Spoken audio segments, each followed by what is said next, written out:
কি হলো, অমন চুপচাপ বসে আছে যে? মনটা বড় খারাপ হয়ে গেল। হঠাৎ মনটা খারাপ হলো কেন?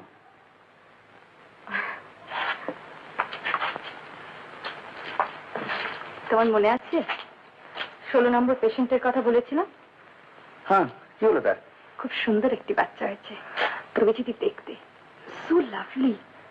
আর ওই মেয়েটি নাকি দুদিন আগে আত্মহত্যা করতে গিয়েছিল। ও তাই? কি আর করবে বলো, সমাজে থাকতে গেলে। তাই বলে সমাজ তো আর আগেকার মতো পাল্টাতে নেই। পুরনো কুসংস্কার আর যুক্তিহীন লোকলজ্জাকে বড় করে তোলা ব্যক্তিরই অপরাধ, সমাজের নয়। কি করবে বলো, সকলের মনের জোর তো সমান নয়।